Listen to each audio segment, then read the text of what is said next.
women are spending 22% of their time on their top priority activities, and men are only at 18%. So women are more concentrated on their top priority activities than men are.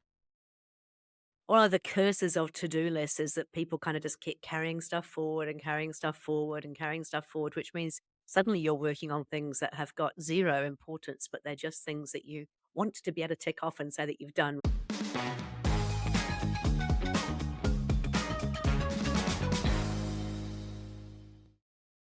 Welcome to another episode of Better Business, Better Life. I'm your host, Debra Chantry-Taylor, and I'm passionate about helping entrepreneurs lead their ideal lives by creating better businesses.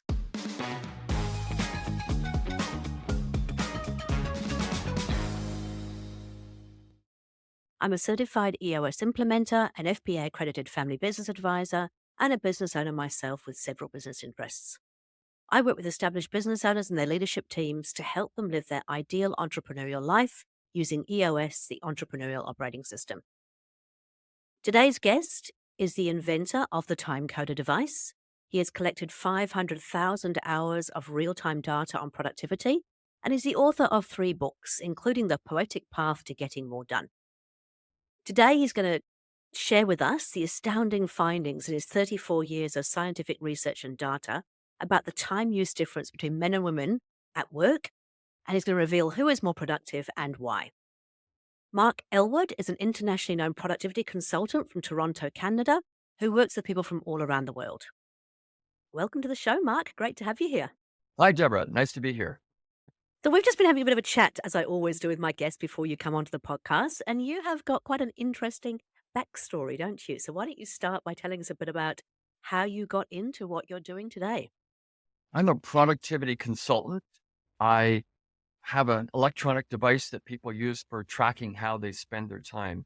And when you go way, way back, my grounding in productivity started when I was a little paper boy. I don't know if people have paper routes anymore, but when I was young, they did. And so I wanted to finish delivering my papers as quickly as I could. So I just got these ideas about being productive. The first was the use of technology. Well, I bought a wagon. A lot easier to pull a wagon behind you than carrying those heavy bags on your shoulders.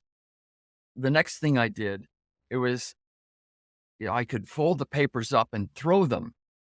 Now, there's a bit of a trick to that. I could probably still do it. The thing is, how much time do you spend folding the papers and how many steps do you save by walking up to someone's door or being able to throw it up on their porch or whatever? So it's a little bit of a calculation there. Another calculation you make is, this is sort of logistics. Think of pulling this wagon up the street on one side. Okay, do I take 3 papers to the other side of the street or do I move up farther? So there's a little bit of calculation determining how to plot out the route to minimize the number of steps. Here's a third one, blocking or batching your tasks. So you had to go and collect every single week from your customers. And I thought, I got 120 customers. Maybe if I split the route in half, I'll go to half of the route for 2 weeks, and then the other half of the collect for 2 weeks, and then the other half of the route and collect for 2 weeks. So really, I was only going to 60 every week, but then the other 60 on the other weeks. There was one last thing I might have done. People had the option to pay from the office. They could send a check in or something like that. The thing there is that would have saved me collecting time, but you don't get as many tips because when you go and collect door to door, people give you tips. So all these things. Oh, yeah, sorry. One other, last one. On the weekends, the newspapers came separately from an insert, kind of a color insert, and you had to put the two of them together. So I would sit there, and this is pure time and motion, figuring out how to get those inserts in the paper as fast as possible. So all those were ways that I got my grounding in thinking about productivity, about how to be more efficient, about how to get stuff done. And I guess that's where it all started as a paperboy. I love it, and I'm really keen to find out. So from when you started to when you finished, how much did you shave off the time? Oh gosh. Well, I wasn't measuring it back then, and that came later. And so when I was working in a big corporation, like everybody, I experienced meetings that were late. And that really frustrated me because I was a guy who liked to be on time. And so I was looking around thinking, how late were you and his time? And if we could add that up, or maybe we could measure it, or we have a device. And so the aha moment happened where I thought of inventing a small electronic device to track all your time, not just on meetings, but on paperwork or sales calls or marketing projects or whatever. So I invented an electronic device. This is the second version called the Timecoder. So it's a small device that we program with different activities. And every time you begin a different activity, you just press one button. And so I'm selling, I'll press button number A. I'm traveling, I'll press button B, and so on. So since 1990, I've been lending out my stock. I've got about 400 of these. I've been lending them out to corporations where people can use them to track how they spend their time. Excellent. Okay. And I know you've been gathering all that data as well as you've been working with those companies. What has been the most interesting thing you've found out from tracking all those different times? I guess a macro conclusion would be that people don't get the time they want to spend on their highest priority activities, and they get a lot of time gets consumed by non-priority activities, administrative tasks. I started in 1990 before voicemail, if people know what that is, before email, before the internet, before there were some laptops, and certainly before websites. And we've had all those things developed since. People are spending the same amount of time as they used to on administrative tasks today. So as we continue to have knowledge workers, which is my area, those knowledge workers are always burdened by administrative tasks. And that's fascinating, isn't it? Because we were promised with all this technology, things were going to become a whole lot easier. We could work from anywhere. We wouldn't have all this stuff to do. And yet it hasn't changed. Correct. And I saw a video recently, some guy talking to his computer and using AI to book sales meetings and so on. And it all sounded very smart. But I saw that same or a similar video back in 1990. Here's the wonderful world of the future. And listen, that future has come and it's terrific. And we use technology. However, we have to deal with the side effects and the spin-offs like, well, I've measured time spent on unnecessary email. It's 3.4 hours per week. People talk about meetings and so on and so forth. So I don't call it wasted time, but it's non-value added time. More recently, I looked at my database and I was intrigued to look at differences between men and women at work. And so that's the subject of my most recent research. So tell me a little bit about that. Differences between men and women. That must be fascinating. You can actually start with men and differences at home. So I'm a member of the International Association of Time Use Research. And lots of countries, particularly in the West, as well as Australia, New Zealand, Japan, but Western Europe they run a lot of these time use studies. And you call people up on the phone and ask them what they did yesterday, or you ask them to fill out a diary. I like to think my approach is a little better, but they're doing thousands of these things. So there's a lot of time use research out there. And one of the consistent trends is that women spend more time on household tasks than men, unpaid work. So it's shopping and childcare and cooking and cleaning. And in Canada, for instance, and these are similar in other countries, women spend about 3.6 hours per day on that, and men about 2.1 hours. So there's an hour and a half difference. So women continue to do more of these domestic tasks. And I thought, well, what does the picture look like at work? I've got a lot of data. So maybe I can see, are there similar trends in the workplace? Because that's pretty big as well. So that's where I started diving into. Right. So tell me what happens in the workplace then. First thing, of course, I had to figure out who is a men and women. I don't get that many demographic details from my clients. It's, this type of employee in that city, but they don't tell me ages and things. So I had to go through and think, okay, Susan, that's a woman.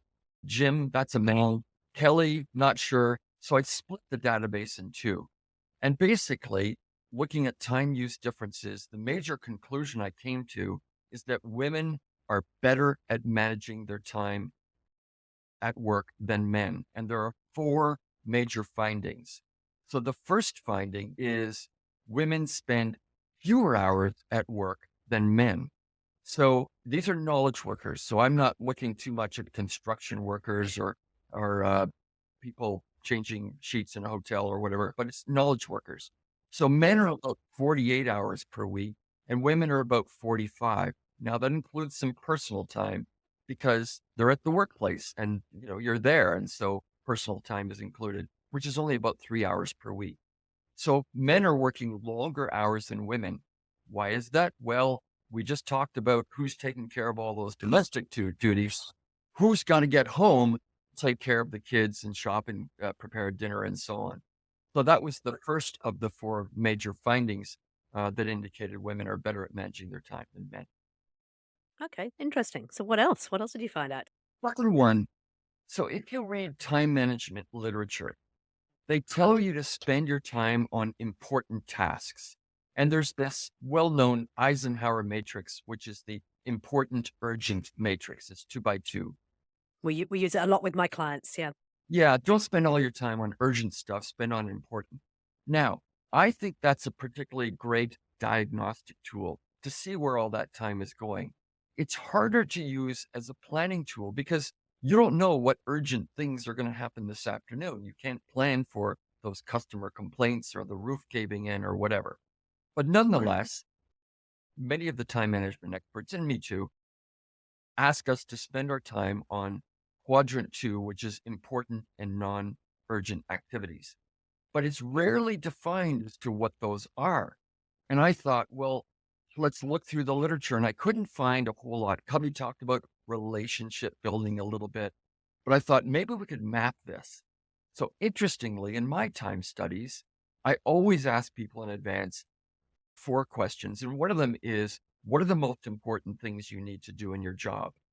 You could say, well, salespeople should be selling. Well, really? Some of them say they should be providing customer service. Some they say they should be processing orders or whatever. But if you look at the answers to my question, salespeople will say they're supposed to be prospecting and selling. Managers are supposed to be managing, leading, directing, and coaching. So if those are those important activities that we can map those, then we can see, are they spending their time on those activities or not? So it turns out overall, if you look at across thousands of people in my database, the average time spent on top priority activities is only 20%. Now, I've reported on salespeople who are at 23%, but that's outside sales reps. If you add in inside, it's a little higher. But if you look at managers and construction supervisors and customer reps and so on, the average is 20%. That's it. You can't get too much higher. Some people can, but you can't get to 80%. So when you look at the differences between men and women are spending 22% of their time on their top priority activities, and men are only at 18%. So women are more concentrated on their top priority activities than men are. Interesting. And it's actually really cool to hear that because I know that when I work with my clients and I work with leadership teams, I always say to them that they should really be spending 20% of their time doing that non-urgent but important stuff. That's their rocks. That's the stuff that's going to move the needle. So interesting to see that is about what it comes out at as well in reality. So now you can use that for now, some people talk about the 20-80 rule. This is not that. That was the idea that a small number of activities create a large number of results. If you do nothing at all on that 20%, you'll get 0 results. So you could argue that those 20% are responsible for 100% of results. But within that, you've got some that are more important and create greater sales, for instance, for sales reps. But 20% on top priority activities. You can get that higher. So some of my data shows that you can get that up to 30%. That's about an extra hour per day. And so that's a possibility for some.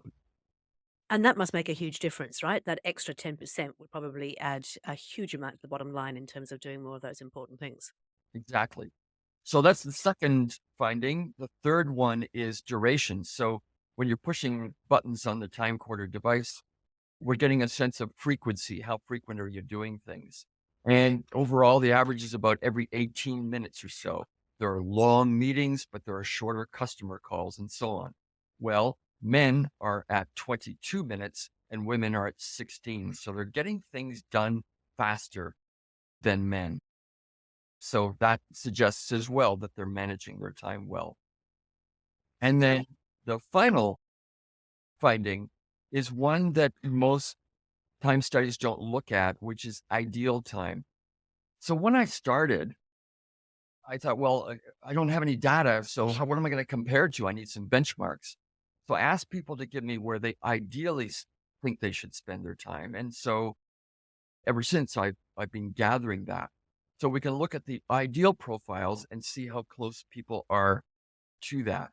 And when you look at that by individual activity, you can create a sort of proxy for productivity. So the famous example is the wisdom of the crowd, that the jars in the, or sorry, the number of jelly beans in a jar.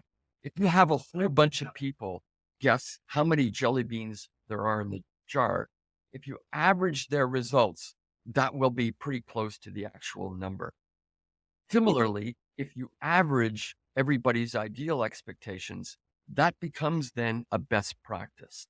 And so if you look at how close you are on individual activities, maybe you want to spend your 5 hours a week selling, but you're only at 4 weeks, 4 hours. If you think you should be managing for 6 hours a week and you're at 8, well, that's close too. You're over a little bit.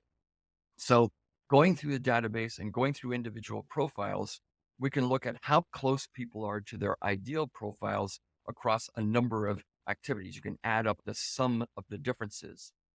Turns out, long explanation, that men are, the proxy number is 45 hours per week, you could say, but it's adding a whole bunch of individual activities. And women are about 45 hours per week. So a difference, actually, sorry, let me correct that, 45 and 42. So there's a difference of 3 hours. So women are closer to their ideal profile by about 3 hours per week than men. So that's the fourth of the findings that led me to conclude that women are doing a better job of managing their time than men. I'm very pleased to hear that. That is really fascinating. So do you think it's because they have a lot more stuff on that they have to be more organized? I've always wondered what the stuff, because I'm super organized. I do get a lot of stuff done. Some people say to me, I don't know how you do it, but it's just, well, I just have to. So I get on with it. So I'm holding up the data and saying, this is the reality. This is what's going on. So you've asked, well, why is that? So I've got 3 ideas and it's hard to make those connections. But nonetheless, the first is the one that I kind of hinted at.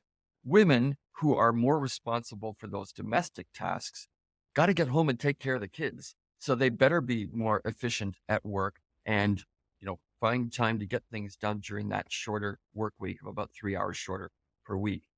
The second is we just don't do enough training. And so where do you get your training? It's quite possible that those women who are often mothers are learning some skills in the household that they can then translate to the workplace. Women will tell you it's a busy, complex job being a mother, cooking those meals, taking care of kids, and so on.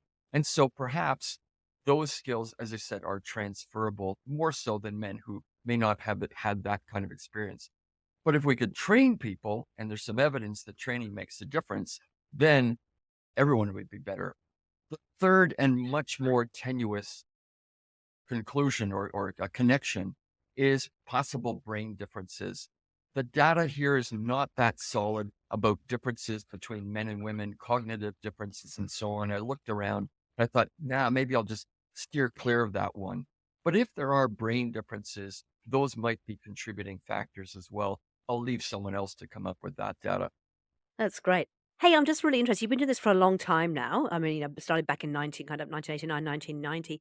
Has anything changed in that time period? Like, have you seen any significant shifts? Because in theory, we're told that, men are helping out more at home, that there's less of a distinction between roles, that we have, lots of, it's not just males and females, there's a whole kind of gender fluid diversity. I'm just wondering, has the data changed in that time or not really? Yes, if you go to these time use conferences, you'll find there is a kind of a catch up, so to speak. And look, go back a couple of 100 years, everybody's working equally. I mean, women might have been more in the household, men were more out in the fields, farming and so on. But if you think about more recent, the last 70 or 80 years, there was a time when women stayed at home all the time, and since maybe World War II or so, and that men were out working. So women were doing all the childcare. But when women started to enter the workforce, we did see those changes. And so now you get more equal sharing of tasks at home, where men are starting to catch up and play a greater role in terms of household management, childcare, elder care, and so on. So yes, those are Right. changing to some degree. Degree. And I suppose that might also mean that that might change the other statistics as well in terms of the amount of time they spend at work and how effective they become. Yes, we'll see. Time use doesn't change that fast. And so, I've looked at administrative time, and back in 1990, it was 25% of the week. And today it's 25% of the week. I, I've concluded that you could take knowledge work and you could outsource it to another country. You could automate it, or now you could replace it with AI. Well, okay. But as long as you have people doing knowledge work some point in the future, I'm convinced that they will continue to be burdened by administrative time. And so we can reduce that administrative time and find ways to spend more time on their high priority tasks. That's how to get people more productive. You mentioned changes since then. We've had all kinds of technological changes: voicemail, email, laptops, the internet, smartphones, and so on. And one of the things that those do is they create terrific productivity advantages, but they also come with unexpected spin-offs and side effects. So I remember, I used to do spreadsheets when I started my career by hand. And when we got computers, wow, that made that easier. But somebody just asked for, instead of one promotion plan, you do three different versions at 5%, 10, and 15% growth. So we're just doing more. We've also eliminated administrative help. Not many people have assistants or secretaries. They're doing all that work themselves. And so if you can delegate that to people, the non-value added work, that's one way to become more productive. Yeah. It's one of the things I actually teach my clients is around delegate and elevate, making sure that you're doing the work where you really love and are great at and adds the most value and try to delegate. And as you said, there's different ways of doing that. It could be outsourcing it. It could be to somebody else in the team. It could be automating it. It could be just completely stopping it, but it's not as easy as it sounds at times. It's about really being very clear. So I'm really interested to find out in terms of the productivity studies. I knew this went on remember when I did my degree back in the early 80s, we talked about the whole time management stuff. How does it work in business and what benefits do the businesses get from actually doing it? From my studies or time management in general. No, for the time management in general. So, I love the idea of having a device that makes it nice and easy to capture it. But then what? So now you've got all this information. So what?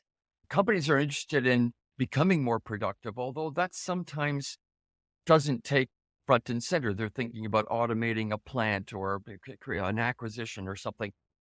But I believe that if you have a lot of people, then those people can make a big difference. And largely it's kind of being overlooked because, well, they'll work long hours, and people do. They choose to work long hours for the same amount of pay. And so companies benefit from that because they get this sort of free labor in a sense. And, but going along with that is burnout and turnover and stress and so on. It's interesting because stress was a popular topic in the 80s and 90s. It kind of quieted down, but then it's come to rear its ugly head again. And I think stress is becoming closer to us. Just looking on social media, all the yelling and ranting is creating grief for people. The kinds of things in the workplace, think of the pandemic and working from home and so on, that was really close to people. And so they struggled with that. And now, do I go into the office to work or do I work from home? I don't see my boss and so on. So that creates a whole new series of stresses. So those are there and they've reared their ugly head. And so again, does the corporation care or not? And lots maybe don't as much, but others have introduced work-life balance practices. So whether it's a shorter week or allowing people to leave early on Fridays or flex time, or of course, the one that's most popular now is work from home. And so allowing people the flexibility to work from home now that we figure out how to do that, is it has terrific productivity advantages, but we're going to be careful about it as well because now people are isolated, they never meet their boss, and so on. So, but you ask what companies can do. If you understand that all your sales reps are being burdened by this administrative work or processing or spending all their time, updating client information and so on, there's a re-engineering opportunity there. Let's take that task and find ways to minimize the time spent on it so that people are spending their time on their higher priority tasks and not on these lower ones. So that's what organizations can do. We already talked about using assistance. And so sometimes that's outsourcing. And we've seen that with customer service, right? When you call an organization, maybe it's somebody who's being paid a little less than the customer service rep because you've outsourced it to an area where the labor rates are less expensive. And so there's pros and cons to that as well. I mentioned training. That's another thing that organizations can do. And whether it's training in time management or communication skills or leadership or meeting management or writing skills, like all those should happen. And people coming out of university or high school may not have all those skills. So I think organizations need to continue to invest in training and development, particularly on soft skills, so that their employees are keen to stay and not leave to go somewhere else where they can get that kind of help. Okay. And so, just in terms of where you get started, so you think you might have a productivity issue, potentially the whole working from home thing has changed the dynamics and whatnot. What are the kind of the key indicators that there might be some time loss in the business, I suppose? What are the red flags that make you go, this is not quite right?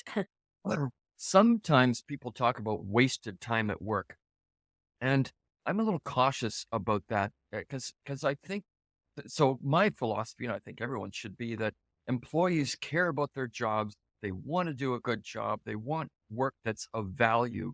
And so if they're sitting around or grumbling or whatever, maybe you're not giving them work of value or you keep changing directions on them. Changing directions seems to happen a lot. I was um, intrigued recently by a couple of rejection letters that I got. Oh, sorry, we're not ready to go ahead yet. And they had come to me originally, but it's companies not making up their minds about which direction they could head in. So organizations could do a better job of being really clear about this is direction we're heading in terms of growth and changes and so on, and provide training to employees. So, okay, so where are those problems you asked about? What are the red flags?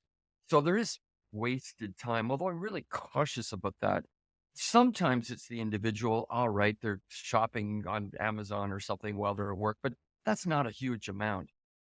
What you find is meetings that take a long time that where decisions aren't being made. I've got a simple definition for why meetings should be held. It's dead simple. Meetings should be held so that stakeholders can make decisions that lead to action. Anything else is not needed. You don't need to update people. You don't need to brainstorm, whatever. You need to make decisions that lead to action. Now, so use other media to do some of the other things like update people and send them reports and so on. So what are the indicators? Long meetings would be an indicator. Stress levels that go up, and that's measured in different ways. Physical stress or behavioral stress, people are reacting to stuff and having trouble. Turnover could be one. Employees are leaving the organization. Why is that? It's because they're not happy with what they're doing. So organizations need to be sensitive to all this. If you're not doing a time study, another is to do an employee satisfaction study and find out, are we on track to where we want to be, or are there levels of dissatisfaction? Either way, you're diagnosing what's going on out there. And just back to the time thing, by the way, during COVID, there were a whole bunch of companies that came up that were doing employee monitoring because everyone's at home. And employees didn't like that. When I do my studies, they're completely anonymous. I never give back names of individuals to to the client. And so employees can go, oh, good. Somebody's listened to me about how I spend my time and all this non-value added time. Great. And so we got an amazing participation rate of 94%. That's a little bit of bragging, but anyone can achieve that if you tell people what the objectives of your program are or is, and what the objectives are. Or if you make it easy, make it anonymous, listen to employees. And when you're doing that, then those improvements start to become fairly obvious. But that COVID monitoring stuff, people didn't like it at all. The second thing about that is companies said, we don't care about how they spend their time. We just care about what they get done. And my response to that would be, sure, when you run a 100-meter race, really you mostly care about how many seconds it took to run the race. But you should also care about how many steps per second, about gait, about heart rate, about oxygen intake. Those are the diagnostic tools. And similarly, time use can be a diagnostic tool to understand performance. And if people are getting dragged down by all those forms they got to fill out, that's a diagnostic that organizations need to be sensitive to. There you go. No, I love it. Love it. Well, speaking the same language, we use a thing called level 10 meetings, and they're all about basically cutting the crap and getting on with what really needs to happen and getting actions out of it. And I always say to my clients, it's like, when you say when you talk to your teams, it's like, we don't really care what you're doing. We don't need updates. If you're on track, you're achieving what you need to do, you're feeling happy. This meeting is about what's the next step. What do we need to do? What are the stuff that's stopping us from getting there? And it always leads to actions, 7 days sort of to-do items. So yeah, I'm completely on the same page there. And I understand the whole COVID thing because I think it felt more like a big brother rather than a trying to help you. I think that's the challenge. And I know when I work with sales teams, CRM can sometimes have the same kind of, if it's positioned incorrectly, people don't understand the benefit of it. They see it as being big brother tracking what you're doing. Whereas I say, no, CRM is about making your job easier. It's about facilitating the way that you work to actually get the best results. It's not about monitoring what you're doing. So it's really about people understanding, as you said, it's clarity from the leaders to say, hey, this is why we're doing it. And this is the benefit to you, as opposed to we're here to stop watching you and see what you're doing. So in terms of people listening into this, what would you recommend they could do if they feel they might have potentially some burnout or some inefficiencies or any of those sort of time productivity issues? Well, on the burnout, I did a stress management workshop recently. And the thing about burnout is it's not always connected. Yeah, I play squash, and if I run into the wall, it hurts, and I can directly connect that. But the boss yelled at you a week ago, and today you've got a headache or a stomach ache or something. And so those are stress symptoms. Sometimes it's not always direct.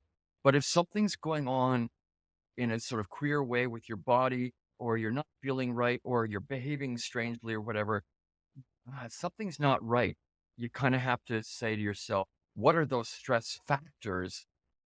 Might have been a death in the family, might have been a teenager who's misbehaving, might have been your boss yelling at you. So you kind of have to look at those and find out what those are. So some self-assessment on stress makes sense. You can also assess yourself. You don't have to do one of my time studies, just trying to understand your own productivity and write something down or keep a diary or do it electronically or whatever. But just try and assess yourself now and then to see where you are. That's the first step. And then you can start to make some improvements after that. So you're probably curious about what those might be. So I'm a big fan of daily planning. You probably are as well, a to-do list. And here's my magic tip for filling out your to-do list. Start with a blank slate, nothing on your to-do list at all. No meetings, no phone calls, nothing. And ask yourself this question. If I had nothing to do today, what would I do to affect my results a month from now? I'll repeat that. If I had nothing to do today, what would I do to affect my results a month from now? You'll write down the items you can complete. So I need to hire a new employee. Well, I can't do that today, but I can go through the resumes or I can post the job on a job board or so on. And so those are your priorities, the ones we talked about earlier. And so that goes first on your to-do list, and those need to get done first. And people go, okay, after I've done everything else. No. Plan for those first. and set out some time for those. Then fill in all the other stuff on your to-do list. And that should be, as we said earlier, at least 20% of your time on those high priority tasks. That's a way of thinking about your to-do list and what's important for you. Just writing a few notes here. That's great. Okay, yeah, no, I mean, that's really important. I think that one of the curses of to-do lists is that people kind of just keep carrying stuff forward and carrying stuff forward and carrying stuff forward, which means suddenly you're working on things that have got zero importance, but they're just things that you want to be able to tick off and say that you've done rather than actually the things that will make a difference in the future. Where am I delaying all these things and why am I delaying? So that's worth looking into. And sometimes you get to a point where, the things that are on there just are no longer important. Things change and it's no longer actually something you should be doing. So I love the idea of starting completely with a blank page. Any other tips or pointers? Meetings come a lot. And, an email, I'll give you a couple of those. People, meetings. I got all these meetings. Work is collaborative. There are very few people that work independently, maybe fine artists, maybe a farmer out in the fields, but most of us work in collaborative organizations, even solo entrepreneurs. And some of those are listening. Even those people work collaboratively. And so meetings are not evil. They can work well. So my philosophy on meetings is this: everybody who attends a meeting has the right and the responsibility to improve the dynamics of the meeting. You may not be able to be the final person who makes a decision, but you can be, or anyone can be, the person who says, we seem to be off track. Can we get back on track? Or can we get an agenda for this? Or it's 5 minutes late. Can we start on time? Nobody ever got fired for trying to improve the dynamics of a meeting. And so everyone can take responsibility for that and focus on, are we heading towards a decision? And maybe we're floundering a little bit. Someone could say, gee whiz, maybe a couple of us need to take this offline and explore this or do some more research or something. Because if the meeting manager doesn't do that, then you can do that and see what happens. Yeah, you're speaking my language. I have all of my teams actually have to score their meetings every time they run one, and with the rule is that a meeting starts at 10. Every meeting is perfect before you get started, and you only take points off when things go wrong. And I remember seeing this one team's results coming through every week, and all of them were kind of an 8 or a 9, apart from one person who was a 6 all the time.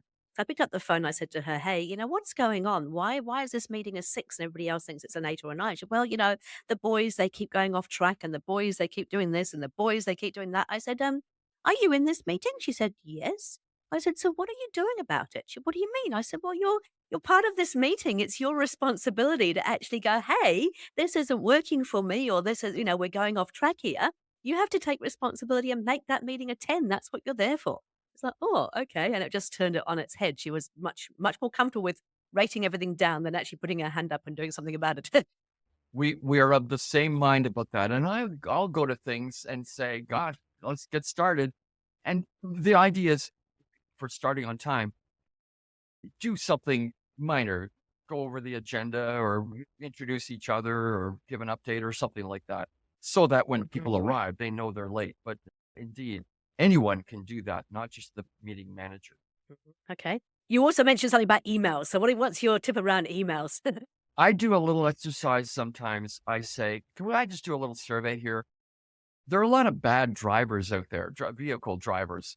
And could we just do a survey? How many bad drivers are out there? And I go around the room and, 80%, 20%, this, that, whatever. If you do that survey, and I invite people to try it sometime, the average is about 33% where I am. So about a third of drivers are bad drivers. And then I go, would all the bad drivers please stand up? And nobody does. Well, we'll attribute bad behavior to others, and we don't always take responsibility ourselves. Email, right? It's us. It's not someone else. There's no evil person down in the basement sending out emails all day. It's all of us. We all need to take responsibility. If you send out one email and copy 20 people, you've sent out 20 emails. And my data is showing that unnecessary email, to the degree that people thought that measured themselves, is 3.4 hours per week. That's massive. And it's to save us. So what do you do there? First, be aware that we're all responsible. Take yourself off email distribution lists. Tell people that you don't need to be copied. Oh, I need to know what's going on. No, you don't. You will when it's something important. And write brief emails. Don't tell stories through emails. Pick up the phone instead. Don't try and correct someone's behavior through emails. That never works. So use the right medium, and you have different media available to you, phone, meeting in person, whatever. Keep your emails short, one idea, one paragraph, and take responsibility. And don't just accuse everyone else of sending out all these emails. But nobody ever stands up. I get it completely. Hey, Mark, that's fascinating. I mean, I must admit, when I first saw your brief come through and you wanted to be on the podcast, I was like, oh my God, this sounds really fascinating. It has been. Seriously, it's been an absolute pleasure to kind of find out more. I can see the benefits of actually, taking the time to work out where you're spending your time, what effect it has on the business, and also, making sure we get the most out of each day. So, but thank you very much for that. You've obviously got a website, getmoredone.com, which is where you can find all the tips and tools and things. And you've also got a book, The Poetic Path to Getting More Done, which I believe is a book of poems. Tell me a little bit about that. Yes, well, our book of poems are like productivity, meeting management, goal setting. I sometimes use them in workshops. So you can call me if you want one of those. It's not on Amazon anymore, but or I can send you one of the poems. Goal setting is a I would love one of those books. I think that sounds absolutely fascinating. So I'll definitely go on one of those. But if anybody else wants to get hold of one, I guess if you go to getmoredone.com, they'll be able to find you, get in contact with you, both for the consulting work, but also for books and any tips and tools, right? You bet. Absolutely.